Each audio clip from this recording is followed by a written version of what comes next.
J'ai l'impression comme si mon co-débatteur, il s'est contredit. Mon co-débatteur a avancé ici que l'union sacrée serait pour trouver des solutions à des problèmes posés par la population. Mon co-débatteur revient encore en disant ici que l'union sacrée n'est pas pour rassurer la mandature, le second mandat soit du chef de l'État.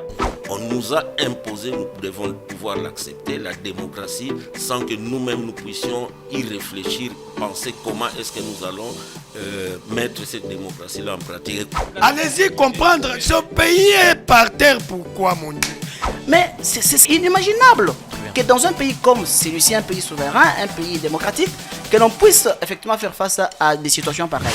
Avez-vous besoin d'un débat politique à la fois pédagogique et constructif sur la gestion du gouvernement, la politique, l'économie, l'éducation, la santé et l'enseignement pour un décryptage des faits, un décryptage sans parti pris? Je vous fixe un rendez-vous au plus près des dirigeants, au plus près de la population sur C24+.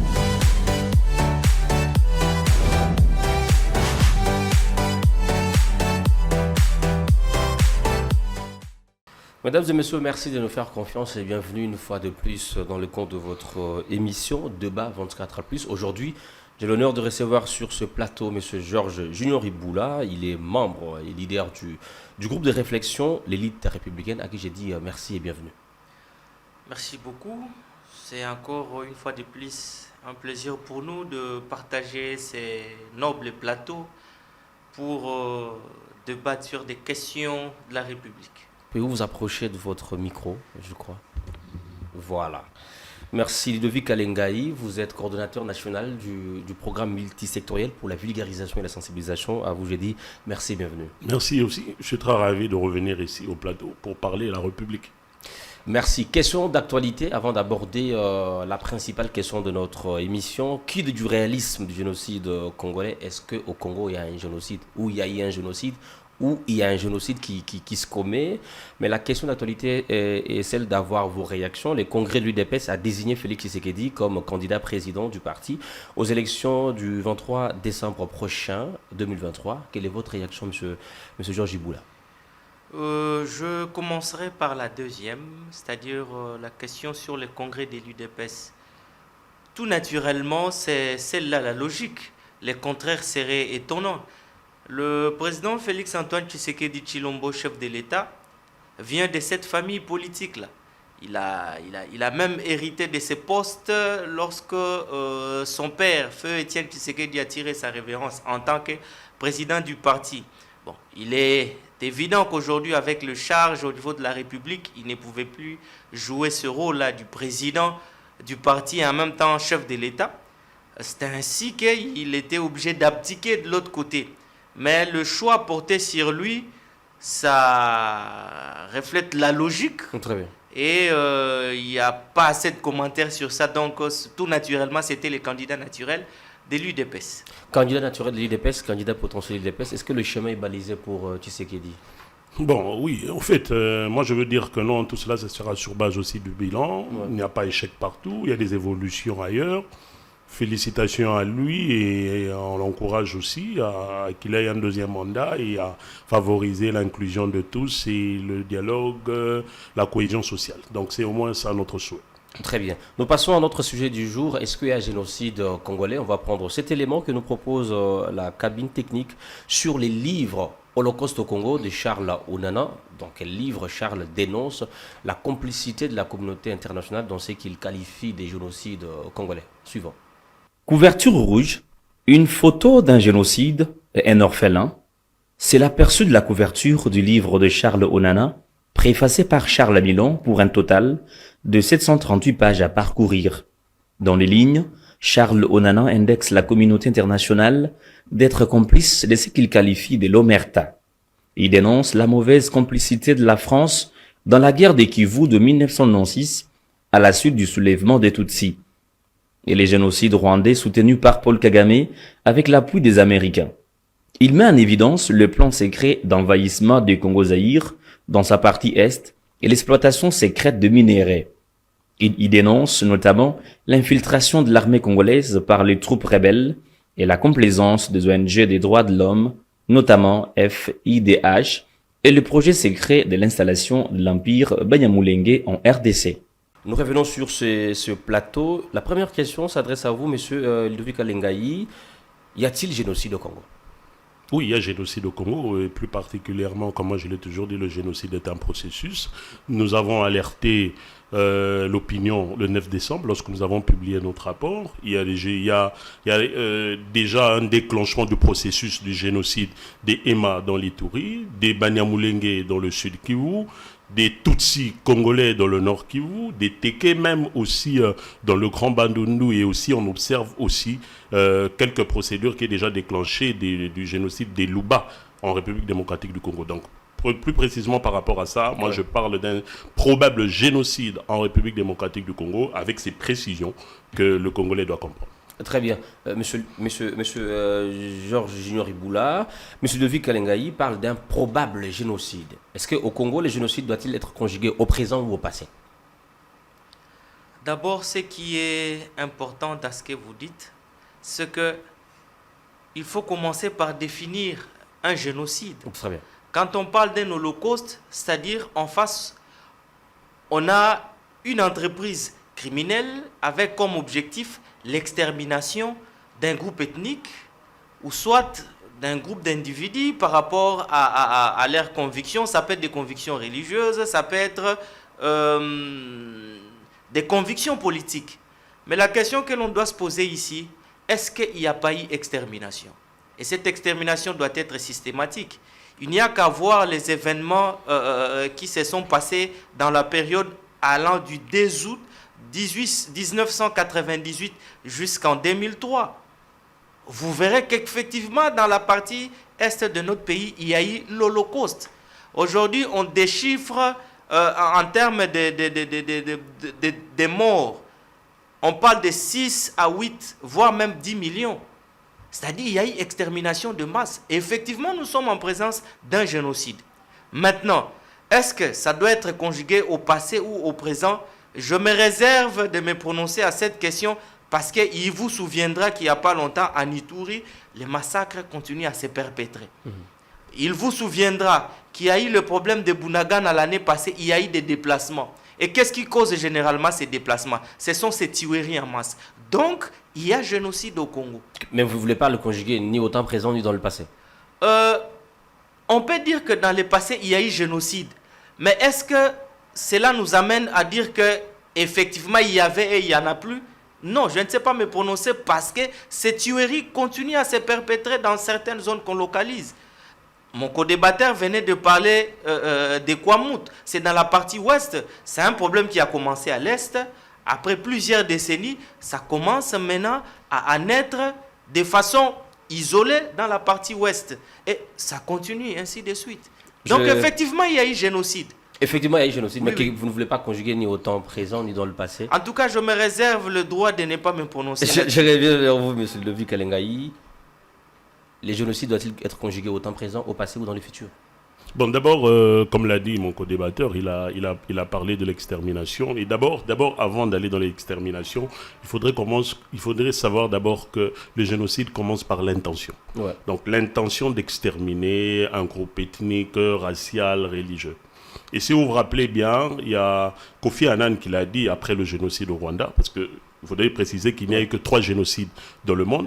Il y a les génocides des nazis perpétrés contre les juifs, les génocides des Arméens, ainsi que les génocides des Tutsis perpétrés contre les Tutsis congolais.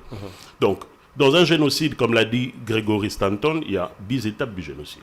Alors, si on veut expliquer, c'est pour cela que moi, quand j'ai parlé du génocide en République démocratique du Congo, j'ai bien classifié qu'un probable génocide des Hema. Pourquoi? Parce que les Hema, qui sont des éleveurs, qui sont considérés comme des étrangers, le probable génocide des Banyamulenge au sud Kivu. Pourquoi? Parce qu'ils sont des éleveurs avec leur faciès. Il y a déjà la première étape du génocide, comme l'a dit Gregory Stanton, la classification. Donc, ça se signifie même avec la fameuse loi de père et de mère. Donc, on fait une différence déjà entre nous et eux. On tombe déjà dans la première étape du génocide. Il y a 10 étapes, il y a la symbolisation, il y a la discrimination. Donc si on veut vraiment parler du génocide, on doit préciser celui des Emma, des Tutsis, des Banyamulenge, des Teke. Pourquoi? Parce qu'il y a aussi des discriminations. Vous allez voir les Emma qui ne sont pas considérés comme des Congolais, on les discrimine. Les Banyamulenge qui ne sont pas considérés comme des Congolais et pourtant ils sont des Congolais de souche. Il y a des Tutsis Congolais qui sont considérés comme des Rwandais. Oublions l'histoire transfrontalière et tout. Donc s'il faudrait vraiment parler du génocide, c'est pour ça que moi je parle d'un probable génocide parce que je me suis basé sur les 10 étapes du génocide et j'ai comparé chaque étape sur base de la réalité actuelle. Donc si les 10 étapes se réunissent jusqu'à la fin qui est le déni, là automatiquement on peut déjà décrire un génocide de telle communauté ou de tel groupe ethnique en République démocratique du Congo. Avez-vous une réaction? Je voudrais rebondir sur ce que mon co-débatteur dit. S'il faut suivre sa logique en attendant les 10 étapes, on pourrait conclure à première vue que jusque-là, il n'y a pas encore génocide. Je ne voudrais pas ici qu'on analyse de façon comparative avec le génocide à l'époque de l'Allemagne hitlérienne, à l'époque de l'Allemagne nazie. Pourquoi? Parce qu'en son temps, c'était le pouvoir, c'est-à-dire l'autorité qui institue les génocides, notamment avec à la tête Adolf Hitler.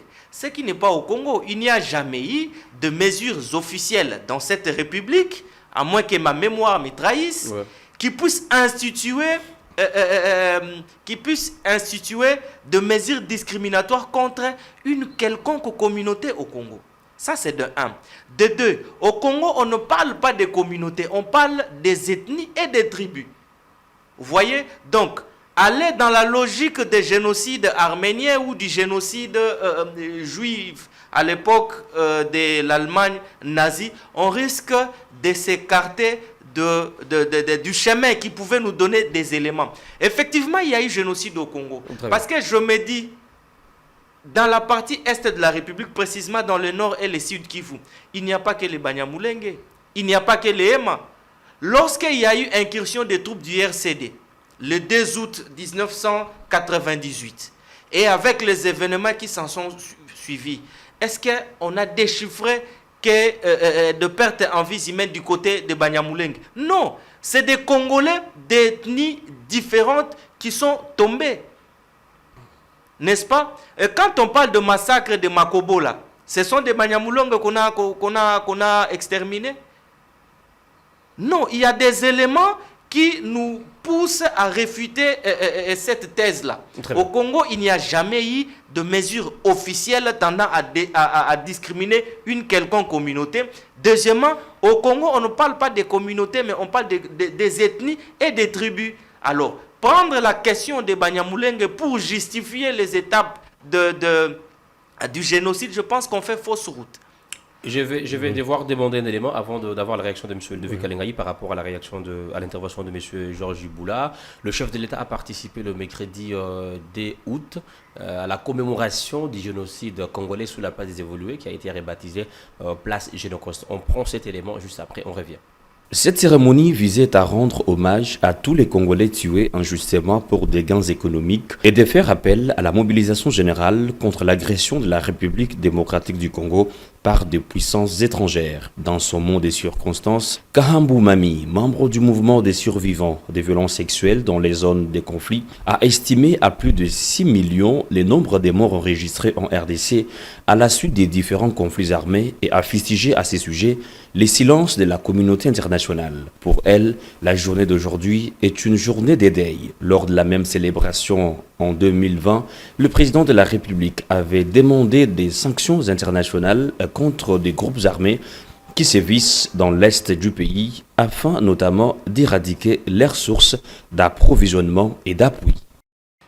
Je reviens vers vous, M. Ludovic Kalengai. Vous avez suivi votre co-débatteur. Une réaction avant de passer à cet élément. Est-ce que la commémoration du génocide congolais par le chef de l'État, c'est une façon officielle d'affirmer haut et fort qu'il y a eu génocide en RDC? Non, moi je pense que c'est une manière de prévention, comme on l'a dit. Moi j'ai dit que Kofi Annan a dit que le génocide n'est pas un hasard. Il faut connaître les signes avant-coureurs du génocide. Il faudrait savoir qu'on s'est référé aux 3 génocides qui se sont passés dans le monde. On a établi par classification. On a établi les 10 étapes du génocide, de manière que lorsque la première étape, la deuxième étape est là, ça nous provient déjà de prévenir. Voilà. Alors lorsque lui, il parle par exemple que c'est déjà l'État qui occasionne, non, là nous sommes déjà même à la 8e étape. Mais si nous allons à la première étape, comme j'ai parlé de la classification, aujourd'hui, le Congolais s'est maintenant séparé, que celui-là est un Tutsi, il vient du Rwanda, nous sommes des Bantous. C'est déjà ça la classification. Lorsque vous partez par la symbolisation, aujourd'hui, vous allez voir même M. Bitakwira qui se dit que je les ai vus venir. On impose déjà à l'homme congolais que vous êtes différent de cela. Nous passons à la 3e étape. Lorsqu'on parle de la discrimination, qui est la 3e étape du génocide, nous voyons ici comment est-ce que les Tutsis sont discriminés. Vous vous rappelez, il y a un leader d'un parti politique qui s'est placé devant la population et les médias, qui a pris une liste en main en train de dire là où les Tutsis habitent. Voilà, vous allez le voir telle place, vous allez le voir telle place. Et le lendemain, vous allez voir des gens avec des machettes à Bandal, en train de chercher les Tutsis. Ils sont déjà passés par la discrimination et là nous sommes dans la déshumanisation. Donc c'est pour cela que quand j'ai parlé d'un probable génocide, j'ai évalué les étapes du génocide. Comment est-ce que ça commence pour que ça nous donne le moyen et le mécanisme de le prévenir. Vous allez vous rappeler, lorsque le chef de l'État s'est adressé à la nation au Palais du Peuple, qu'est-ce qu'il a dit? Ne tombez pas dans le piège de la discrimination et dans le piège de la haine. Voilà pourquoi le chef de l'État avait même rappelé à Londres que les Banyamulenge et Bazali Congolais, c'est pour imposer déjà aux Congolais cet esprit de discrimination, cet esprit de rejet qui existait déjà depuis très longtemps. Notre frère m'a parlé du RCD. Est-ce que les gens doivent savoir pourquoi est-ce qu'en 91, en 90, en 89, il n'y avait pas de groupes armés? Vous vous rappelez, les Banyamulenge ont été chassés de la conférence nationale souveraine, mais ils n'ont jamais pris les armes. Les armes ont été prises quand? Après 94. Quand? C'est après l'opération turquoise. Quand les Hutus qui ont commis le génocide au Rwanda sont venus en République démocratique du Congo, c'est à partir de cela que la discrimination est arrivée. C'est à partir de là qu'ils ont apporté leur haine tribale et ils ont influencé le Congolais à vivre ça. Ils ont rencontré les Tutsis de Rutshuru, de Masisi qui étaient des Congolais. Ils ont commencé à les pourchasser et voilà pourquoi que ça a créé des groupes armés qui n'avaient que comme but de pouvoir revendiquer leur rejet. Très bien. Ils se sont révolutionnés. Donc nous devons vraiment se rappeler de cette histoire pour essayer d'éviter ce problème.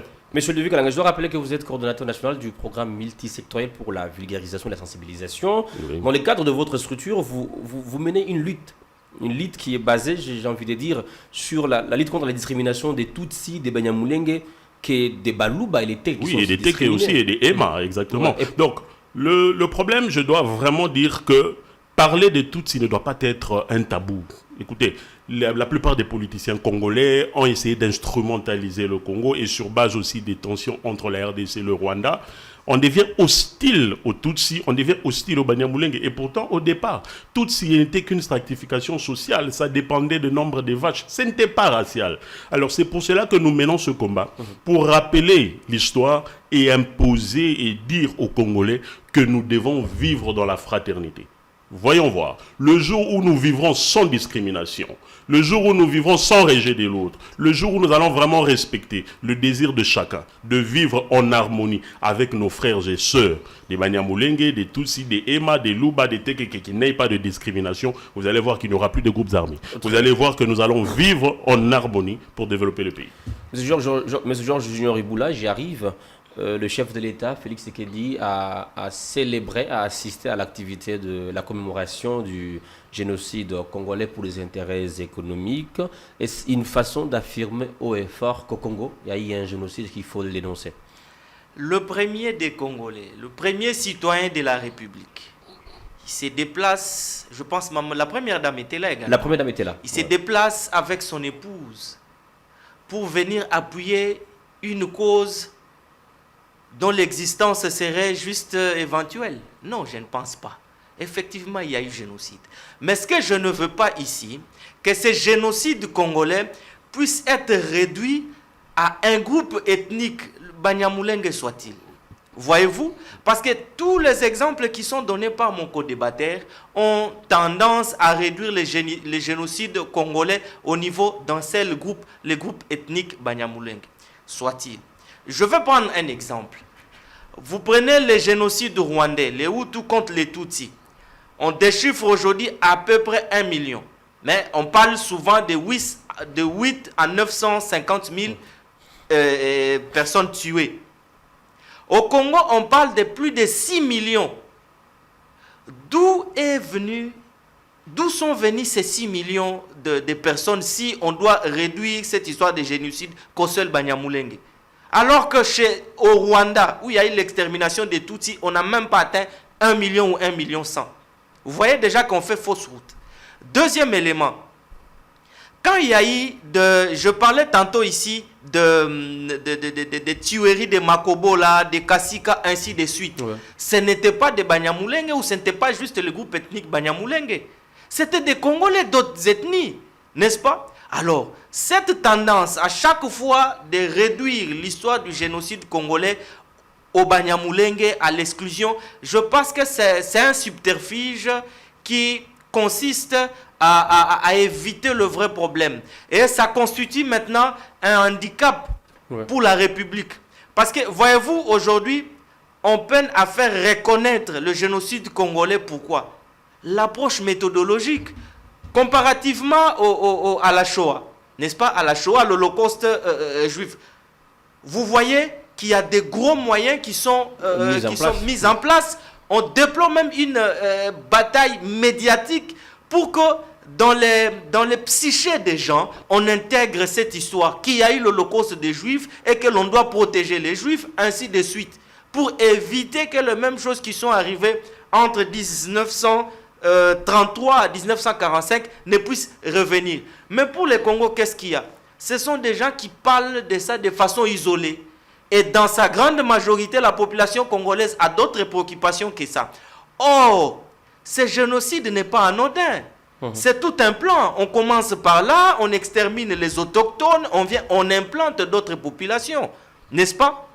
Aujourd'hui, on ne peut plus parler de l'exclusion, puisque l'article 10 de la Constitution protège tous les Congolais. Je ne sais pas. Attendez, on va lire parce qu'il faut... voilà.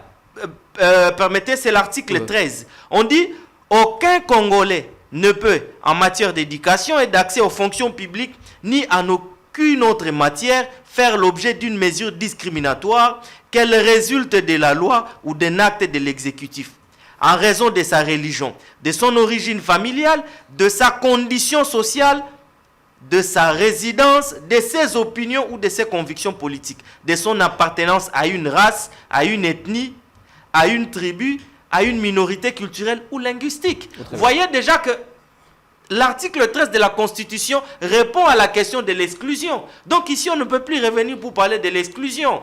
Autre chose, après le dialogue intercongolais de Sun City, voulais-je dire, mais qu'est-ce qu'on n'a pas vu dans cette République? Ceux qui parlaient au nom de l'exclusion ont été tous ramenés à Kinshasa ici, alors que le monde pariait sur, je ne sais pas moi, sur du feu, sur l'enfer ici au Congo avec la formule 1+4, mais Dieu a décidé autrement. On a fait la transition et la transition a abouti aux élections de 2006. On a intégré tout ce qui s'est revendiqué, chef rebelle, ainsi de suite, qui parlait de l'exclusion. Mais après 2006, on ne pouvait plus revenir sur ça. Mais la question à se poser ici, est-ce que il y a eu arrêt des activités militaires dans la partie Est avec les mouvements négatifs? Non. Est-ce que les groupes rebelles ont abdiqué à leurs activités après 2006? Selon les résolutions de Sun City. Oh, ces tueries de masse, c'est l'œuvre généralement de ces mouvements insurrectionnels, de ces mouvements rebelles, effectivement. Ouais. Alors, ici, ça serait une aberration pour nous, quand on parle du génocide congolais, de réduire ça très bien. À un groupe ethnique donné. Parce qu'il y a eu 6 millions de morts. À peu près 6 millions de morts. Et ces 6 millions de morts n'étaient pas constitués que d'un seul groupe ethnique. Mais les Tutsis, les Congolais Tutsis, les Congolais Banyamulenge, ne sont-ils pas victimes? La question pas objet d'une la question à se poser, est-ce que les Tutsis congolais, puisque c'est de ça qu'il s'agit, est-ce qu'il y a des mesures discriminatoires qui les empêchent d'accéder à des fonctions au niveau de la République? Ne sont-ils pas dans l'armée? N'ont pas exercé de fonctions ministérielles ici? Ou n'exercent pas de fonctions ministérielles ici? Il faut, vous savez, lorsqu'on fait très mal le diagnostic, on ne sait pas trouver le vrai problème. Là, je pense que sur ces plateaux, les questions ne sont pas bien posées, notamment par mon co-débatteur. La question à se poser ici, est-ce qu'au regard de la Constitution, y a-t-il de mesures discriminatoires qui empêchent à nos frères, Tutsi, entre guillemets, congolais, d'accéder à certaines fonctions au niveau de la République? Nous disons non. Nous disons non parce qu'il y a des exemples qui sont légion ici. Juste avant les élections de 2019, qui était ministre chargé de la décentralisation et des affaires coutumières? Il vient de quel groupe ethnique? Dans cette République, on a connu un commissaire général de la police, le numéro 1 de la police, M. Bissengimana, si je dois citer. Il vient de quel groupe ethnique? Voyez-vous? Donc c'est celle-là la vraie question. Le vrai débat, c'est autour, puisqu'on parle de l'exclusion. Ouais. On cherche à justifier ces actes ignobles par le fait qu'il y ait exclusion. Alors la question que l'on pose ici, la Constitution du 18 février 2006, telle que révisée en 2010, n'a-t-elle pas prôné l'inclusion? Est-ce que cette Constitution et les autres lois de la République empêchent à ce que nos frères qui font partie, enfin, nos frères du groupe ethnique Tutsi congolais, comme on aime le dire actuellement, on les empêche d'accéder à des hautes fonctions au niveau de la République? Je dis non. En suivant les exemples que je viens de donner, numéro 1 de la police, c'est-à-dire même dans l'appareil sécurité, il n'y a pas de discrimination. Mais de quelle discrimination on parle? Très bien, ici? très bien. Merci beaucoup, monsieur Georges Junior Iboula. Si je peux me permettre de vous résumer, la discrimination n'est pas sur les Tutsis congolais, encore moins les Tutsis Banyamulenge, et que le vrai débat serait sur, les règles juridiques qui n'autorisent pas la discrimination. Une réaction et aux questions posées par monsieur. Effectivement, moi je suis d'abord très déçu du fait que la discrimination ne se résume que du fait d'accéder au poste politique. Et pourtant, tout le monde n'est pas né pour être militaire ou né pour être ministre. Tout le monde est né d'abord pour vivre. Alors, lorsque vous vivez dans la société et que vous êtes discriminé, c'est déjà la discrimination. Mais aujourd'hui, les Kassaïens sont discriminés, mais le Kassaï a le pouvoir. Ça, on ne peut pas le dire. Vous allez dans d'autres appartements pour louer la maison, on ne dit pas des balouba. C'est déjà une discrimination. Mais nous avons le pouvoir. On ne doit pas limiter la discrimination du fait qu'il y a des généraux Banyamulenge ou qu'il y a... allons d'abord dans la définition. On ne peut pas prendre un cas isolé pour en faire une règle générale. C'est vrai qu'il finisse. Laissez-moi parler. De quoi parle-t-on? Vous pouvez me laisser parler. Vous avez la parole, monsieur. Un ancien ministre passe à la télévision. Lui-même, il différencie, il dit ceci. Je les ai vus venir. Ce sont des serpents, M. Bitakwira. N'est-ce pas une discrimination? Qu'est-ce qu'il est en train de mettre dans l'imaginaire collectif congolais? Parce que lui, il a un parti politique avec des jeunes. Permettez, aujourd'hui, permettez. Je vous ai laissé parler. Oui, alors, dans un parti politique, vous allez voir Martin Fayoulou. Au Canada, un leader d'un parti politique de l'opposition, dire que les Banyamulenge ne sont pas de Congolais, il n'y a aucune ethnie congolaise. Oublions le terme de l'ethnocentrisme. Ouais. Je vous rappelle que l'Afrique, à l'époque, nous étions simplement séparés par des clans. Cette affaire ethnie, tout ça, c'est issu de l'ethnocentrisme. Donc, nous restons colonisés comme ça et nous donnons même des preuves de notre... C'est pour ça que nous parlons souvent de la révision de la Constitution qui est une Constitution qui a été plagiée de l'autre côté. Il faudrait nos anthropologues, nos sociologues, pour que nous puissions essayer de réfléchir et de préciser sur cette chose. J'insiste, quand je parle de la discrimination, nous devons tous savoir, j'ai donné 2 exemples ici, d'un leader d'un parti politique qui a demandé à ce qu'on puisse chasser les Tutsis et les Banyamulenge, et pourtant ils sont de Congolais. C'est déjà de la discrimination. Quand un leader d'un parti politique qui était un ancien ministre passe à la télévision et on ne l'arrête pas, on ne dit rien, automatiquement, quel est le message qu'on laisse aux Congolais? Tout le monde est capable de passer à la télévision et de dire n'importe quoi.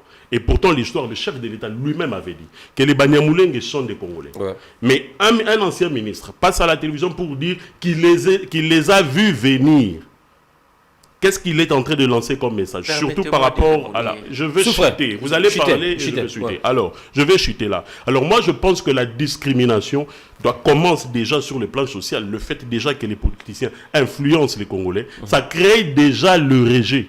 Quand il parle de la Constitution refuse la Constitution. Quelle est la loi qui a appliqué pour M. Bitakwira, qui a lancé des messages discriminatoires? Rien ne se fait. Ce n'est pas effectif.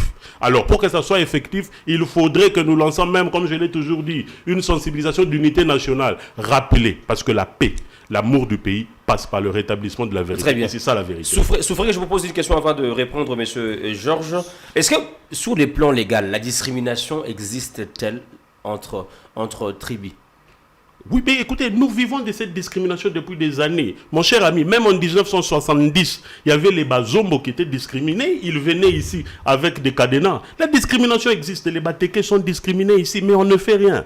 Les Kassaïens sont discriminés partout où on passe. C'est la discrimination. Nous vivons de cette discrimination chaque jour. Mais nous précisons que la discrimination, c'est le fait simplement qu'on puisse te refuser un poste ministériel. Là, c'est la discrimination. Non. La discrimination, nous le vivons même en famille. Je donne un exemple simple. Vous allez voir dans une famille, on dit à une femme Kobala Mouloubate. C'est déjà la discrimination. Kokenena Mouloubate, c'est déjà la discrimination. Nous devons traiter les causes profondes de notre pays. Tout cela sont des conséquences. Très bien. Monsieur Ludovic, merci pour cette réaction. Je vous reprends, monsieur Georges Junior Iboula. Une réaction? Des choses ont été dites ici. Je me pose la question finalement. Sur le plan sociologique, en fait, la discrimination, elle existe. Nous parlons de quoi? Quand on prend un cas isolé où un propriétaire de maison ne veut pas louer son appartement à X ethnie, et puis on dit c'est de la discrimination. C'est un cas isolé. Il y a plusieurs on ne peut pas prendre un tel cas pour en faire, un exemple au niveau de la République. Je répète chaque jour sur ces plateaux, du moins quand j'en ai l'occasion, que la République est faite de lois. Souffrez que je m'attache aux lois. En républicain, moi, je ne sais prêcher autre chose que les lois, parce que ce sont ces règles-là qui régissent les rapports entre nous et vous, entre nous et la société elle-même, n'est-ce pas? Alors, je reviens sur ce qu'il dit. Il parle tantôt de Bictaquira. Je ne veux pas que l'on sème la confusion sur la tête de gens ici, n'est-ce pas? Je ne sais pas dans quel contexte M. Bictaquira a dit ses propos. Non, c'est une vidéo très virale. Hein? Mais il faut dire, il faut pas sortir les choses peut-être dans leur contexte. Je n'essaye pas de justifier M. Bictaquira. Il y a des Tutsis congolais, les Banyamulenge, n'est-ce pas? Et il y a aussi les Tutsis du côté du Rwanda. Et même au Burundi, il y a des Tutsis. Mais je pose une question. Lorsque les rapports des Nations Unies affirment avec force que la situation de l'Est, il y a le Rwanda derrière, n'est-ce pas? Et quand on voit des troupes rwandaises qui traversent la frontière, n'est-ce pas dans ce contexte que Bictaquira a dit « je les ai vus venir » ? Parce qu'il n'y a pas que les Tutsis au Congo. C'est pourquoi on parle des Tutsis congolais. S'il n'y avait que des Tutsis au Congo, on ne parlerait pas des Tutsis congolais. Il n'y a pas de Louba congolais. Il n'y a que les Louba, point barre. On parle des Tutsis congolais parce qu'au Rwanda aussi, il y a des Tutsis. Au Burundi également, il y a des Tutsis. Je donne un exemple simple. C'est dans l'histoire récente de l'Afrique, il y a eu des affrontements au Soudan du Sud entre Riek Machar, le président, et son vice-président. Il y a eu des vagues de réfugiés qui sont entrés par le nord au niveau de la province. Enfin, l'ancien grand Équateur, n'est-ce pas? Ces gens-là, quand ils viennent, ils ont quel statut? C'est des réfugiés, n'est-ce pas? Mais ils sont sud-soudanais ou pas? Ils sont sud-soudanais. Donc, des gens comme ça, quand ils viennent, et que quand un Équatorien dit « je les ai vus venir », parce que lui, il est là, c'est dans sa province, il les voit venir. Il y a de mal à ça? Non, il les a vus effectivement venir.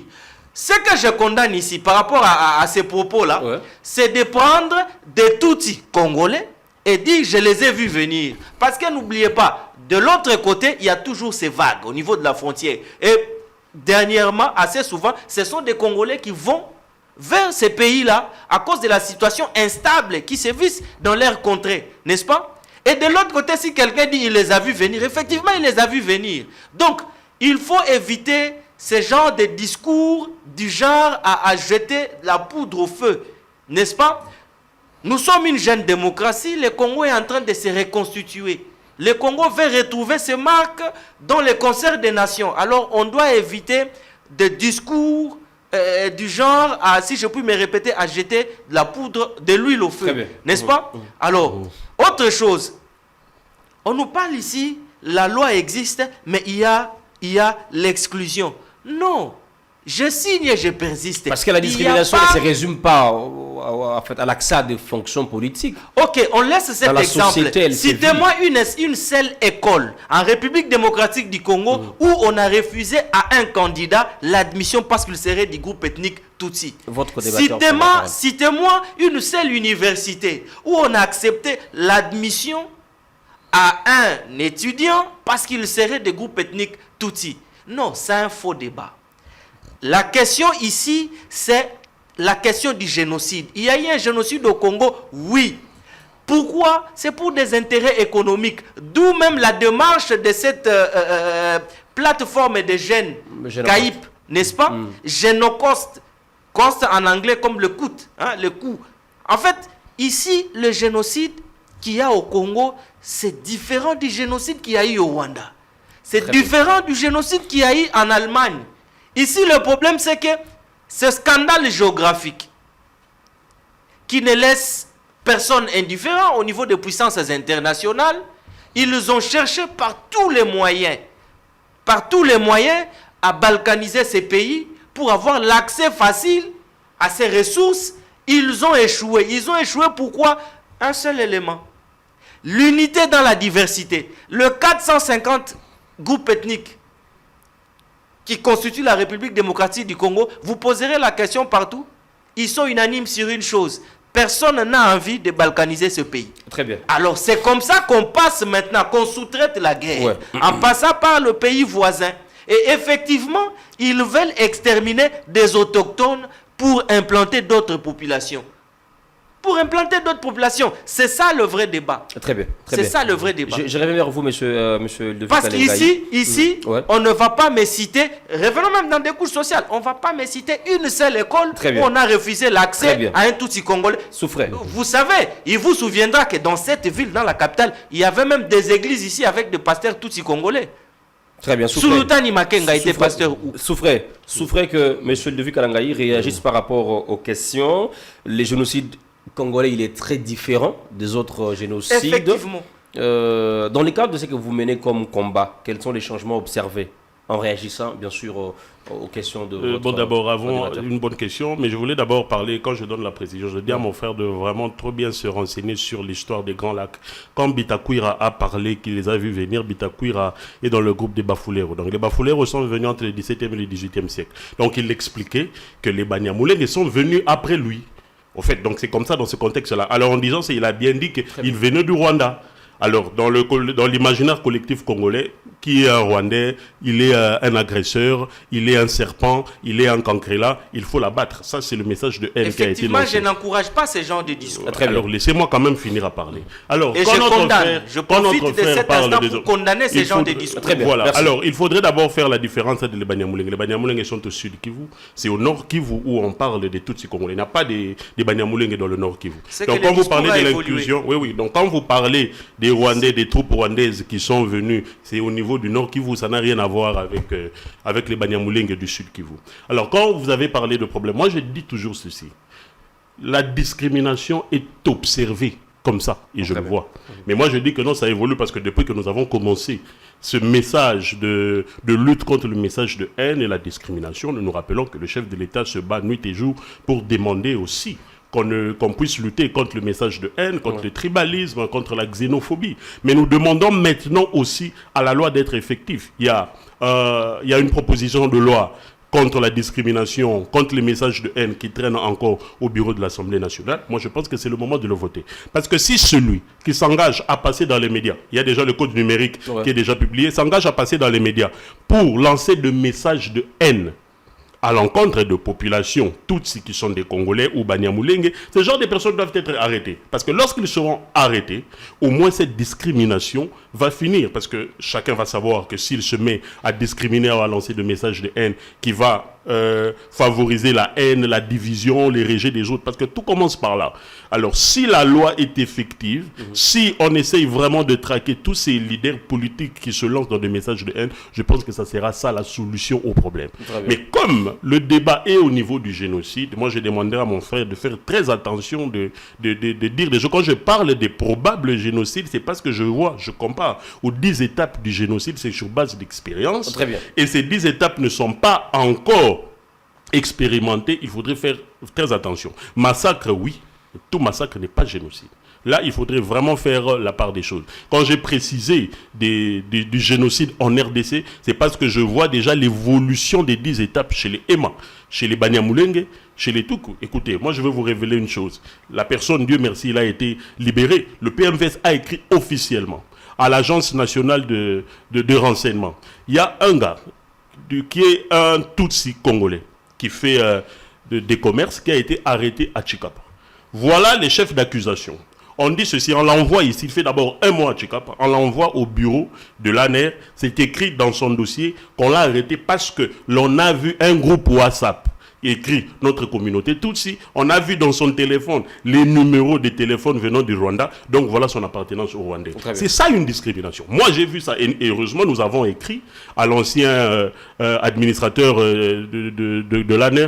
Dieu merci, il a aussi été libéré. C'est ça, parce que nous voyons ces discriminations chaque jour. Nous voyons des images, un type qu'on arrête, Rwandais, Bambaye Mabanga, Rwandais. Même moi-même, je suis considéré, même moi-même, je suis discriminé, je suis appelé Rwandais. Très bien. Alors, il ne faut pas éviter de dire que la discrimination n'existe pas. On ne doit pas situer la non-existence de la discrimination parce qu'il y a des Tutsis ministres, parce qu'il y a des Tutsis généraux. Non, la discrimination est vécue partout où nous sommes. Nous sommes en train de chiter dans le cours de cette émission. Monsieur Georges Iboula, je vous accorde la parole, mais souffrez que je pose la dernière question. Ça va être votre dernière prise de parole avant d'accorder la parole à monsieur Iboula.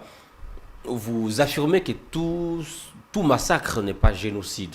Oui. Est-ce qu'on peut maintenant analyser les étapes pour qu'on puisse affirmer qu'il y a génocide ou pas dans notre pays? Exactement, c'est pour cela que quand j'ai parlé des étapes j'ai parlé de la classification, j'ai parlé de la déshumanisation, j'ai parlé de la globalisation, j'ai parlé de la discrimination. Donc chacun qui suit cette émission, il suffit simplement qu'il va faire des recherches à lui-même. Où en sommes-nous? Nous sommes à la discrimination. Donc nous avons déjà dépassé la classification parce qu'il y a déjà, nous qui disons voilà, ils sont des nilotiques, ce sont des cancrelats. Là c'est déjà la classification. La déshumanisation existe déjà, vous allez voir, comme Bitakwira, comme Martin Fayoulou qui dit les Banyamulenge n'existent pas, ils viennent du Rwanda. C'est imposé au peuple congolais et le peuple congolais favorise le rejet des autres.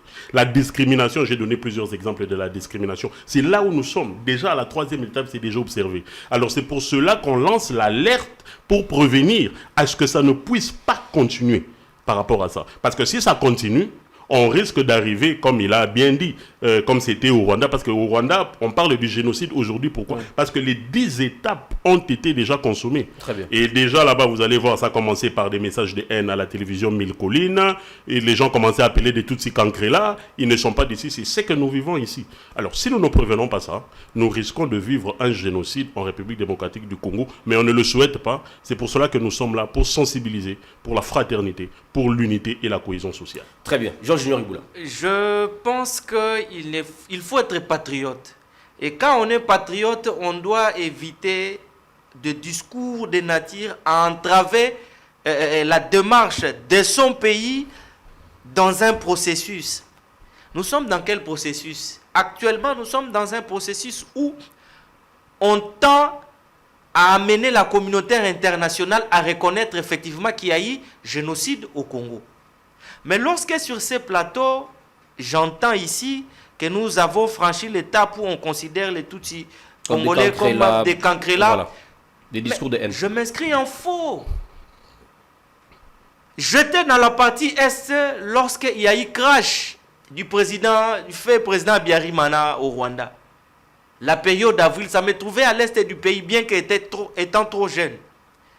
Ce concept de considérer les Tutsis, les cancrelats, c'est au Rwanda, ce n'est pas en République démocratique du Congo. En tout cas, il ne faut pas le mettre à l'actif de la République démocratique du Congo. Ça serait saper l'honneur de vos compatriotes. Et saper en même temps la démarche qui consiste à faire reconnaître au niveau de la scène internationale qu'effectivement il y a eu génocide au Congo. Ça c'est de 1.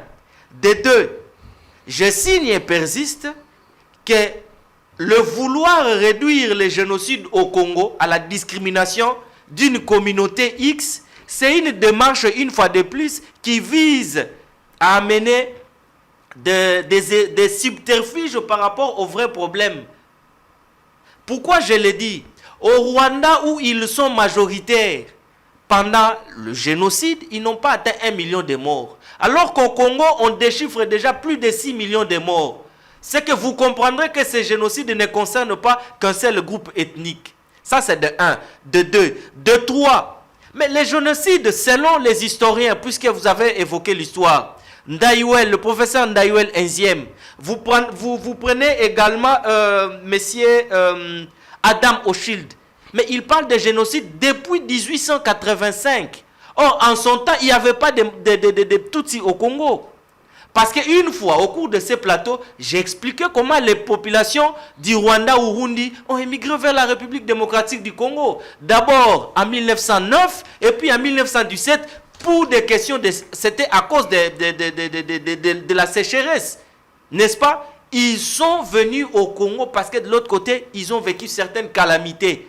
Or là, nous sommes après 1885. Mais ces historiens nous parlent de la période de 1885 à 1909. Et ces génocides, on parle ici, la cause serait l'exploitation brutale du caoutchouc.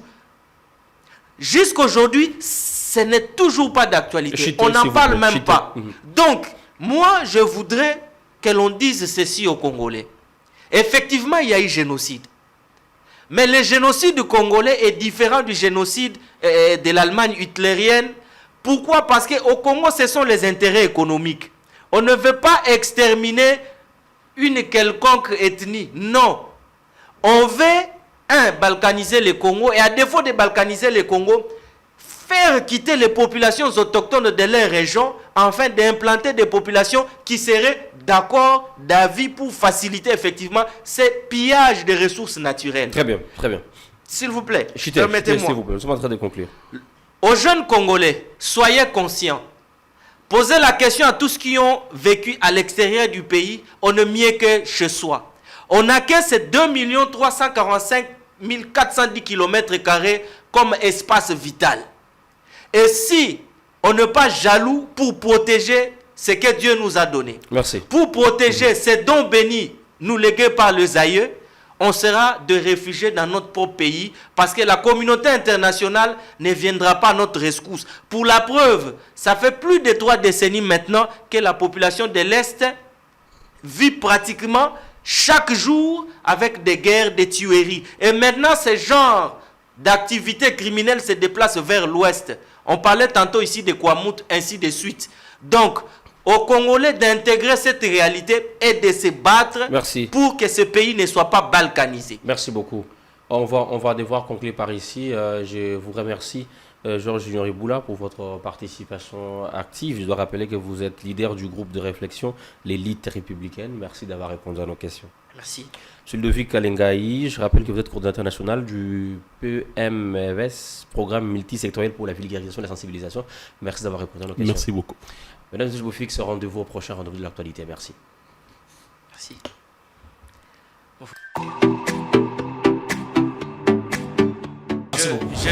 J'ai l'impression comme si mon co-débatteur, il s'est contredit. Mon co-débatteur a avancé ici que l'union sacrée serait pour trouver des solutions à des problèmes posés par la population. Mon co-débatteur revient encore en disant ici que l'union sacrée n'est pas pour rassurer la mandature, le second mandat, soit du chef de l'État. On nous a imposé, nous devons pouvoir l'accepter, la démocratie, sans que nous-mêmes nous puissions y réfléchir, penser comment est-ce que nous allons mettre cette démocratie-là en pratique. Allez-y comprendre, ce pays est par terre, pourquoi mon Dieu? Mais c'est inimaginable que dans un pays comme celui-ci, un pays souverain, un pays démocratique, que l'on puisse effectivement faire face à des situations pareilles. Avez-vous besoin d'un débat politique à la fois pédagogique et constructif sur la gestion du gouvernement, la politique, l'économie, l'éducation, la santé, l'enseignement, pour un décryptage des faits, un décryptage sans parti pris? Je vous fixe un rendez-vous au plus près des dirigeants, au plus près de la population sur 74+.